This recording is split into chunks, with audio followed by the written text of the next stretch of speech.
चमकी चाट से क्या बना है? सैंडविच, लस्सी और छाछ और हर घूंट में चमकी चाट। ड्राई फ्रूट और दही बड़े। चमकी चाट से स्वाद बढ़े। असली स्वाद सिर्फ चंकी चाट।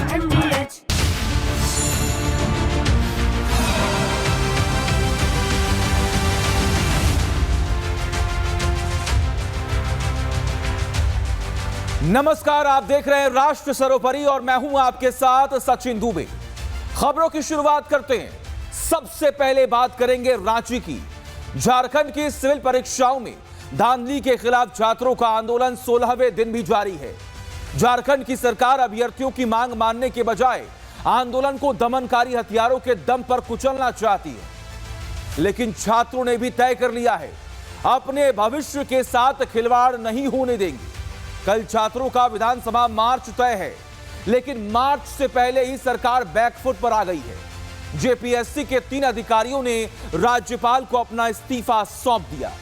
सवाल है कि छात्रों के भविष्य के साथ खिलवाड़ करने वाली झारखंड सरकार धांधली वाले इकोसिस्टम को कब कुचलेगी? छात्रों की सीबीआई जांच वाली मांग से हेमंत सोरेन सरकार आखिर क्यों डर रही है? क्या परीक्षा में धांधली का कोई ऐसा राज है जिसके उजागर होने से इंडी गठबंधन की सरकार की मुश्किलें बढ़ सकती हैं? देखिए।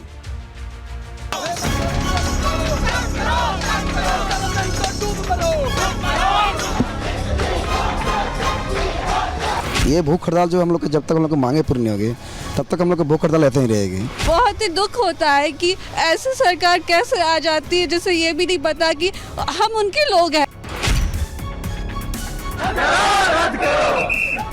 16 दिन पहले शुरू हुआ जेपीएससी अभ्यर्थियों का आंदोलन अब अंजाम की तरफ बढ़ रहा है। झारखंड की तानाशाह सरकार की नींद उड़ी हुई है। जेपीएससी और जेएसएससी में गड़बड़ी को लेकर छात्रों के आंदोलन के बीच तीसरे दौर की बातचीत भी आज फेल हो गई। अभ्यर्थियों ने दो टूक कह दिया कि सीबीआई जांच वाली मांग से कोई समझौता नहीं होगा।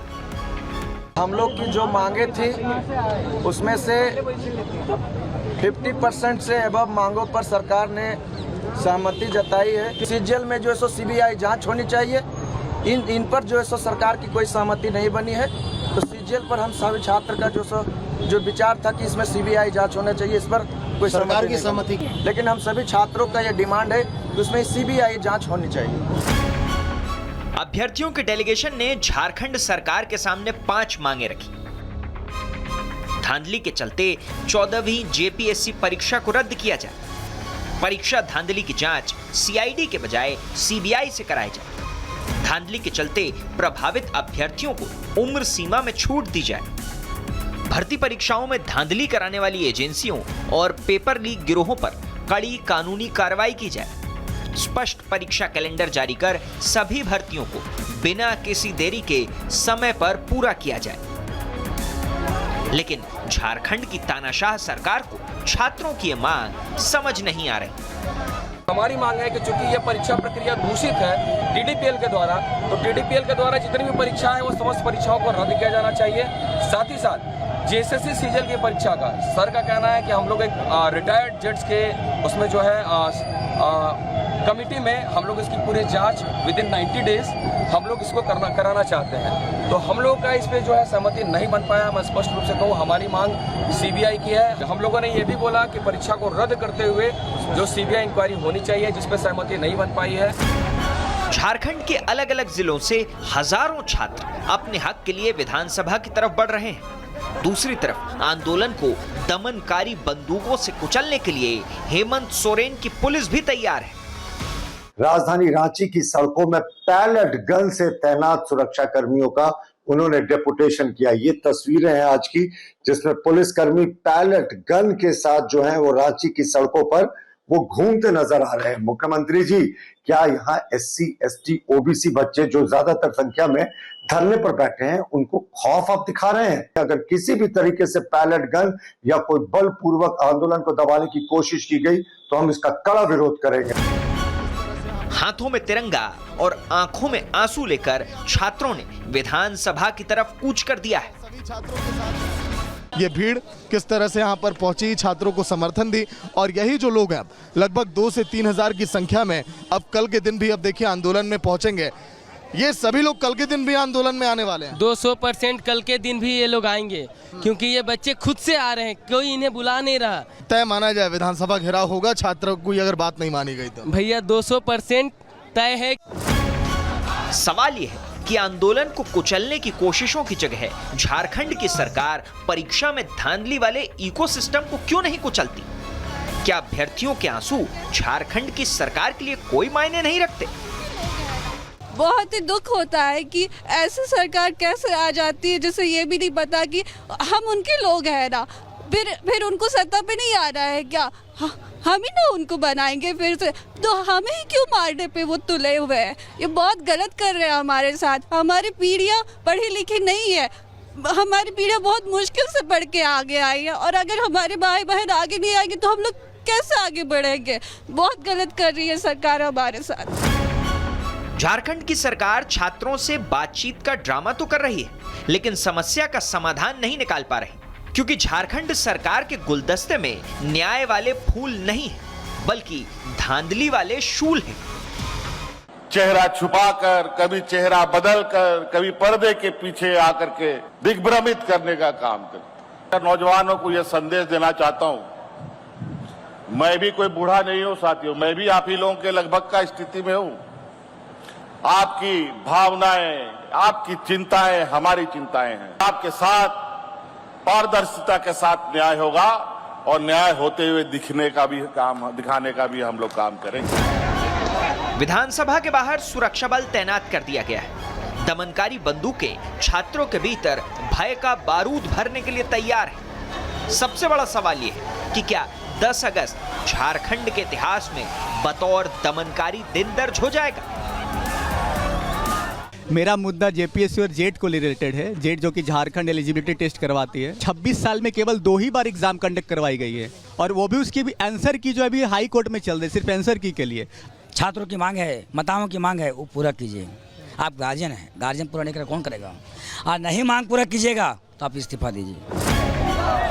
जेपीएससी अभ्यर्थी कार्य प्रणाली में सुधार, पारदर्शिता और जांच चाहते हैं, लेकिन झारखंड सरकार पैलेट गन और आंसू गैस लॉन्चर्स तैयार कर रही है। छात्रों ने 2 टूक कह दिया कि अगर उनकी बात नहीं मानी जाती तो 10 अगस्त को विधानसभा का घेराव करने से तानाशाह सरकार की पैलेट गन भी उन्हें नहीं रोक पाएगी। Bureau report, Republic Bharat. तो कल का दिन बेहद महत्वपूर्ण होने वाला है। छात्रों की नजरें अब इस बात पर टिकी हुई हैं कि सरकार का अगला कदम क्या होगा। खबरों में आगे बढ़ेंगे और उस खुलासे के बारे में बात करेंगे जिसने सबको चौंका दिया। 4 अगस्त 2026 को एयर इंडिया का वो विमान जो फूकते से दिल्ली लौट रहा था, उसमें अचानक टर्बुलेंस आया और विमान गोते खाते हुए हवा में ही करीब 300 फीट नीचे आ गया। अब यह खुलासा हुआ है कि टर्बुलेंस मौसम की वजह से नहीं, प्लेन का कंट्रोल खोने की वजह से आया। जब पायलट का डोप टेस्ट हुआ तो वो पॉजिटिव पाया गया, मतलब पायलट नशे में था। और तो और एयर इंडिया ने तो इस पूरे हादसे से ही अपना पल्ला झाड़ लिया। अब आगे क्या होगा देखिए।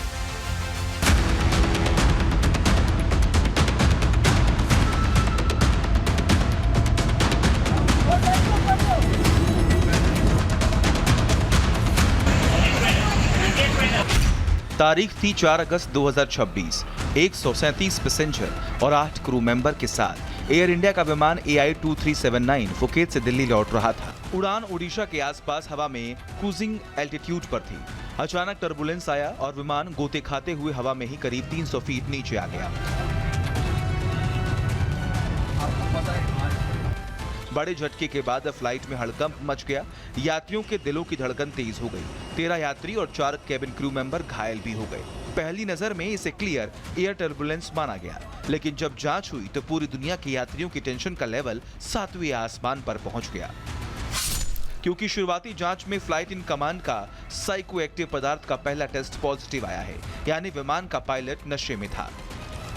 मेरा ये मानना है कि डोप टेस्ट पॉजिटिव हुआ है, अनलेस ये एस्टैब्लिश हो कि वो खा कर करके या उसको कंज्यूम करके इंटॉक्सिकेटेड स्टेट में पायलट जहाज को उड़ा रहा था, तब तो फ्लाइट सेफ्टी आता है, वरना अननेसेसरली इसको फ्लाइट सेफ्टी में या इसको उछालना बिल्कुल गलत बात होगी।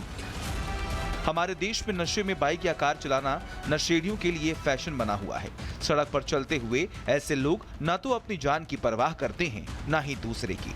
लेकिन हवाई जहाज का पायलट भी नशेड़ी निकल जाए तो डीजीसीए के समूचे सिस्टम को नए सिरे से सोचने की जरूरत है। अभी इस बात का ठीक से खुलासा नहीं हो पाया है कि वो पायलट पॉजिटिव टेस्ट किया है। तो जब तक वो रिपोर्ट नहीं आती ये कहना ठीक नहीं होगा कि पायलट टेस्ट कर गया है पॉजिटिव, क्योंकि अभी तक एविडेंस नहीं है हमारे पास। एयरलाइन ने भी अभी तक कुछ भी इस बात का खुलासा नहीं किया है कि पायलट टेस्ट किया है पॉजिटिव। सवाल ये कि क्या आत्मनिर्भरता के इस दौर में विमान कंपनियों ने पायलट का कॉकटेल मॉडल खोज निकाला है? यात्रियों की जिंदगी से खिलवाड़ करने वाले लाइसेंस पर किसने मुहर लगाई? डोप टेस्ट हुआ था या नहीं? पायलट नशे में था तो फ्लाइट कैसे उड़ाने दी? पायलट को तुरंत ड्यूटी से क्यों नहीं हटाया गया? उड़ान के लिए पायलट को किसने अप्रूव किया? 137 यात्रियों की सुरक्षा के साथ खिलवाड़ क्यों? सैकड़ों यात्रियों की जान की जिम्मेदारी किसकी? फ्लाइट सडनली चलती चलती रुक के टर्न अराउंड हो गई और ये मानिए ये प्लेन है, आते हुए ये प्लेन ऐसे घूम गया। 2-2.5-3 मिनट तक ऐसे ही चलता रहा। 15-20 पैसेंजर्स को चोट आई है, किसी का सर फटा है, किसी के बेबी को चोट आई है, मेरी लोअर बैक गई है, मेरा भाई है उसका शोल्डर गया, उसकी बैक गई, उसके कान का पर्दा तक फट चुका है। ड्यूटी पर जाने से कम 12 घंटे पहले तक पायलट के लिए शराब का सेवन प्रतिबंधित होता है। उड़ान से ठीक पहले ब्रीथ एनालाइजर टेस्ट करना जरूरी होता है। पायलट के शरीर में अल्कोहल का स्तर 0.00% होगा, तभी उसे उड़ान की परमिशन मिलती है। उड़ीसा के कोस्ट पे इस समय मानसून के समय में हीट और जो चक्रवात होते हैं इनका कॉम्बिनेशन रहता है, तो एयर पॉकेट की टर्बुलेंस सडनली कहीं भी आ सकती है और ये निश्चित तौर से वहां के हाइट पर कहना कि वहां पे टर्बुलेंस या लापरवाही हुई ये सही नहीं होगा। इसके लिए बहुत ही सही रास्ता है FDR फ्लाइट डाटा रिकॉर्डर, जो बिल्कुल बता देगा कितनी एंगल की बैंक दी पायलट ने, कितना करेक्शंस दिया, सडन हुआ या देर से हुआ। एयरक्राफ्ट सेफ्टी रेजिम्स बहुत स्ट्रिक्ट हैं और प्रोटोकॉल के तहत DGCA के ऊपर कार्रवाई करेगा। पूरी दुनिया में जब भी कोई विमान टर्बुलेंस का शिकार होता है तो लैंडिंग के तुरंत बाद पायलटों का डोप टेस्ट और मेडिकल स्क्रीनिंग कराई जाती है। एयर इंडिया फ्लाइट में टर्बुलेंस की घटना के बाद दिल्ली पहुंचने पर एयर इंडिया के दोनों पायलटों का भी टेस्ट करवाया गया था। DGCA इस पूरे मामले की कई पहलुओं से जांच कर रहा है। पता लगाया जा रहा है कि पायलटों ने टर्बुलेंस की स्थिति को सही तरीके से संभाला या नहीं।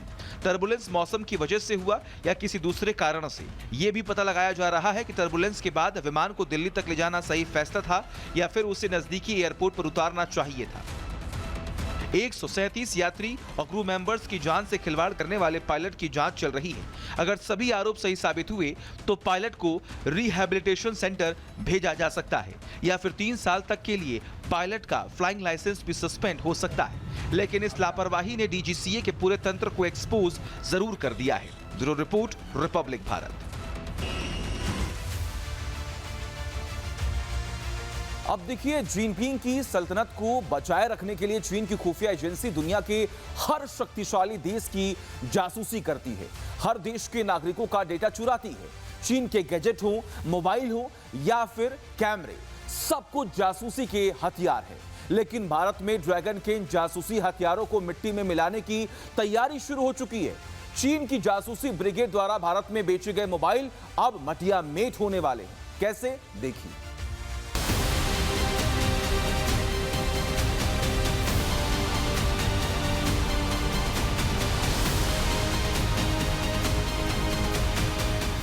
चीन की साजिशों पर भारत सबसे बड़ी साइबर स्ट्राइक करने की तैयारी में है।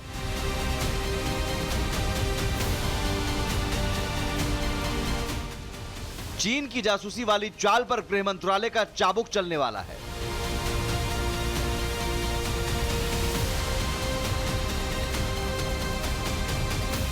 जासूसी के लिए चीन पूरी दुनिया में बदनाम है।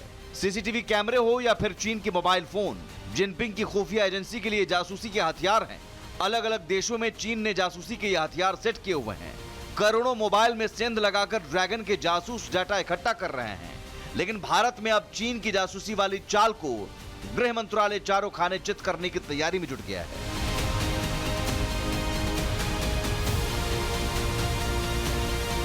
सूत्रों के मुताबिक चीन की मोबाइल कंपनियों पर भारत सरकार सबसे बड़े एक्शन की तैयारी में है और इस एक्शन का कारण है भारतीय द्वारा इस्तेमाल किए जा रहे चीनी मोबाइल में मिला संदिग्ध बग। भारत की इंटेलिजेंस एजेंसियों ने आशंका जताई है कि संदिग्ध बग के जरिए चीन की मोबाइल कंपनियां भारतीयों का डाटा चुरा रही हैं। आशंका है कि चीनी मोबाइल के चिपसेट के जरिए भारतीय यूजर्स का डाटा चोरी कर सीधे चीनी सर्वर में स्टोर किया जा रहा। खुफिया इनपुट के बाद गृह मंत्रालय एक्शन की तैयारी में है। जल्द ही चीनी कंपनियों के अफसर तलब किए जा सकते हैं।